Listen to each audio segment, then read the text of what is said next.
Бу атнада Авыл хуҗалыгы министрлыгында Татарстан умартачылары белән зур очрашу узды. Сүз яңа елның иске проблемасы бал кортларын сезонлы бәле, кырларны агулы матдәләр белән эшкәртүдән саклау чаралары турында барды. Хаталар үстендә эш узган ел ук башланса да, мәсьәлә тулысынча хәл ителмәгән. Кабат агулану очраклары бар. Эшкәртү турындагы мәгълүмат умартачыларга барып җитми. Яңа атнада агрохолдинг вәкилләре, хуҗалыклар аерым җыелачак.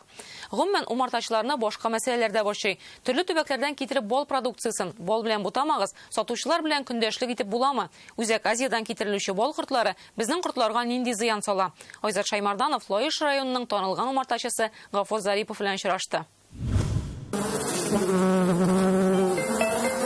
Мин 6-нчы нәсел умартачы. Бер вакытта мондый глобаль проблема булмады. Читтән килгән пал продуктлары алар инде умартачыларга зыян сала. Алар битендә, аларны бал дип әйтеп булмый. Алар битендә медовый продуктлар. Biz килгән тавыш бөтен урман аланын чолгап алган. Бал кортларының иң тыгыз эш вакыты. Эшлиләр. Әти 30 марта берде, шуннан башлап яңадан башларга туры килде.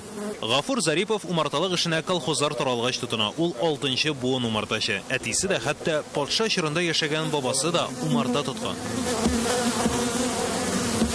Шул вакытта Гафур Зарипов Лоиш районының Кече Елга авылы фермерында 350 умартасы 50 баш тирлеге бар. Ул әле игенче дә. Нигә бу 3 юнәлеш тә кирәк соң аңа? Хәзер үзе сөйләр. Әлегә шушы умарталыктагы 250 оягына да аңа елына 7 тонна бал бирә.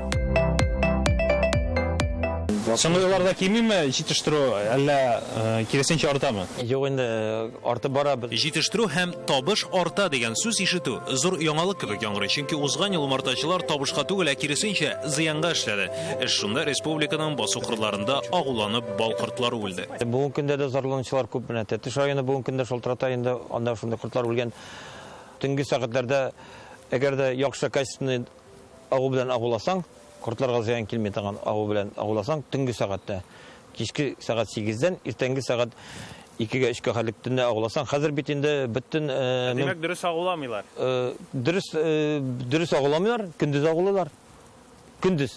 Агрономнарның салкын карашымы, илә инде вакытлары җитмәй. Бер вакытта да мондый глобаль проблема булмады. Бу проблема килеп чыкты үткән ел, быел килеп чыкты. Моның бит инде или агу, монда агулар дип әйтәбез инде, некачественный. Ни өчен башка умартачылар зур югалту кичергәндә Гафур әфәнде мондый проблема белән ничек очрашмаган соң? Сире гади, аның үз кырлары бар. 60 гектар майданда ул бал кортлары өчен фацелия, синяк, донник, эспарцет кебек чәчәкләр үстерә. Бу эспарцет дип атала. Бу махсус кортлар өчен чәчелгән.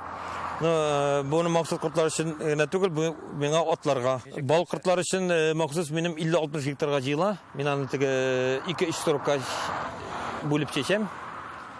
50-60 гектарда. Әлегә башка чәчәкләр ачылмаган, ул чәчәккә күмелгәч үзенә күрә бер туристлар җәлеп итә торган урынга үреләде. Бу узган елгы кадрлар.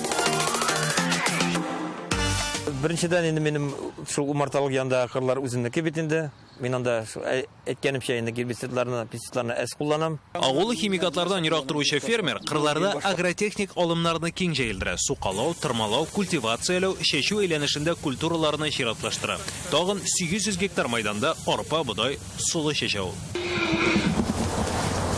Бал кортларыннан соң чәчәкләр дә, башка үсентеләр дә малларга китә. Менә аның атлары һәм 50 үгезе. Быел ул тагын 150 баш үгез алу өчен грант тоткан. Оннары алларында тора. Кирәк вакытта килеп башлыйлар шулай. Комбикорма. Запасмы. Анда запасан бында борчак, сылы, кукуруз, арпа.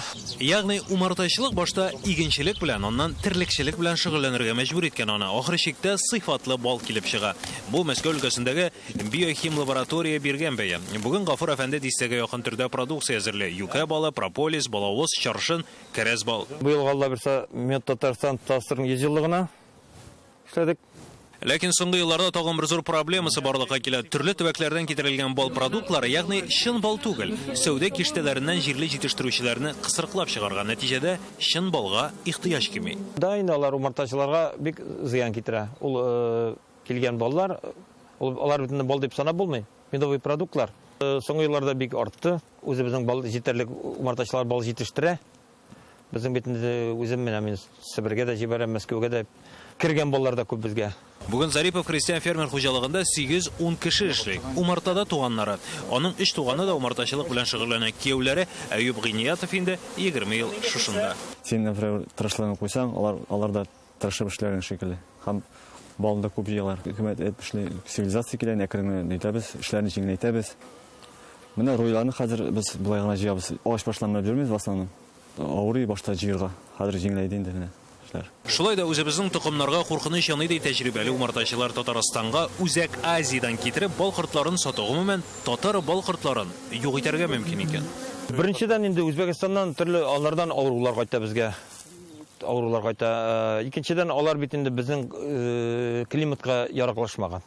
Эширлиләр малар нишләр? Ну, алар бит инде безнең үзебезнең чистопородный среднерусский татарский популяция калмаска морта кушылалар бит. Моңа каршы торырга кирәк ди. Хәзер аның төп максаты Татарстан балы брендын булдыру.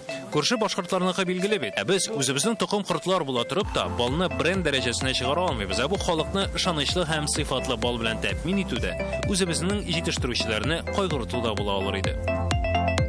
Лоиш районыннан Айзат Шаймарданов, Александр Лобанов, Яңа Гасыр каналы.